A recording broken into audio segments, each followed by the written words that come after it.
I saw, and all we have is a videotape of them at the handcuffing process with their knees on his back and them going through the house. Okay, how did they get into the house? They kicked the door in. Why did they kick the door in? What was their reasoning? They claimed that he did not open the door. They claimed that there was domestic violence. So their policy must be to, search premises to find out if there's nobody injured and harmed inside of the premises. Great. So then you just make a claim that their policy has caused you harm. Big deal. How hard is that? That their policy... Because I don't know if their policy states that specifically. You know what I'm saying? But that's what they did, and they did it in droves. So it doesn't seem like a viable thing to claim or stand up on. Look, I can't play guessing games. Either you tell me the truth, that their policy is they come in when they believe there's domestic violence, or you stop guessing. This ain't a guessing game. No, I'm not guessing. Okay, so is it their policy to kick in the door when they believe there's probable cause that domestic violence is occurring? Yes or no? Fuck, I don't know. Well, then how the hell can I answer you? How can anybody come in your house? How can anybody come in your house, though, Karl? How can anybody come in your house? I don't give a fuck what their policy say. They can't come in your house, man. He's going to say, he's going to say this. As far as he's concerned, he witnessed a crime being committed. He witnessed somebody being strangled. So he's going to come kicking in the door and save that poor maiden in distress because she's a U.S. citizen and he's the Marines and he's going in there kicking ass. And all he gives a shit about is that he's dragging that woman to safety. That's all he gives a shit about.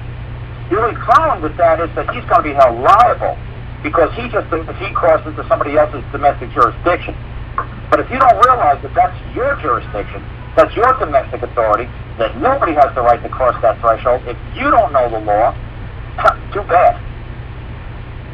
I don't give a damn why he came kicking in my door. I don't give a damn about his probable cause. I don't care if he saw me kill 3,876,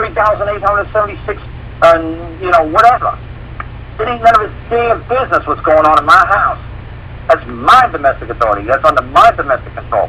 Now, if you don't know how to state that in court, if you don't know the law of this land, that ain't my problem. And they're going to run you a bunch over like a bunch of clowns because you don't know the law. Yeah, you're trying to learn the law.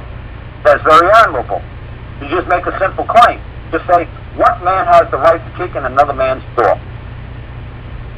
That's simple. How tough is that? That he had no right to kick in my door. Make your claim. One sentence, done. Make a compensation that you demand compensation. Done. And now file it. Now he's going to have to come to court and say, well, I do have the right. No. The only problem with that, sir, is that you're an officer, correct? Yeah, and an officer is subordinate to his office. Isn't that correct? Yeah. And once he assumes that position, assumes it, there's full liability of that stance in that position, doesn't that make him duty-bound? And then doesn't he have to, he leaves his rights as a man at the door, and he assumes all liability of that office? And doesn't he have duties, responsibilities, and obligations to fulfill? That he no longer has rights to act as a man and do as he wishes? That he is bound by a certain code? Yes. Okay, great. Now, did you trespass on another man? Yes or no? Yes. Okay. Were you in the capacity of a man at that time? No. So you were subordinate to man, weren't you? Yes. I was your servant. Yes. So my servant fucking came kicking in my teeth. Where does it say that the servant has the right to kick in man's teeth? You have no rights. You have duties. I have rights. I'm a man. There you go. How tough is this? That's your whole case in a nutshell. So I don't know how many freaking minutes went past this whole freaking show. But all you got to do is back it up to whatever the hell I just said. And that's your whole damn case. And there's nothing else you need to know, and there's nothing else you need to learn. It's that simple. When you're a man, you know how to act accordingly. When you're not a man, you're just going to keep guessing. This stuff is so simple, it's scary. Is he a man? No. He's wearing a badge. He's no longer a man. He came out of that fucking role as a man. He can't just do whatever he wishes to do. He's bound by a certain district, a precinct, a certain jurisdiction. He's only allowed to do so much and go so far.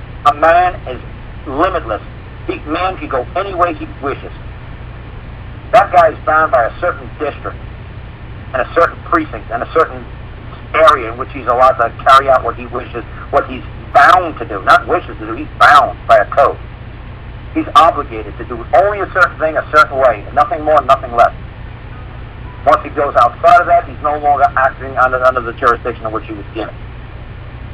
He's moving without color of law. He's moving up what he believes is the color of law, but he's acting outside of it, and he's going to be held liable. So if that policy sucks, if the policy says, well, if I'm kicking in the door, you know what, sir, you need to go find that freaking policy before you come on the show and say, well, that's what that policy reads. Oh, really? Where does it say that? Well, that's what they bullshit us and tell us on the street, man, that, the moon is full of green cheese. The moon is made out of cheese, so we just believe them. Oh, really? And you didn't do no research to see if that's what it actually says, that they have the right to do. I'm telling you one thing, it would definitely not say that they have a right. They have no rights. They have duties, obligations, responsibilities.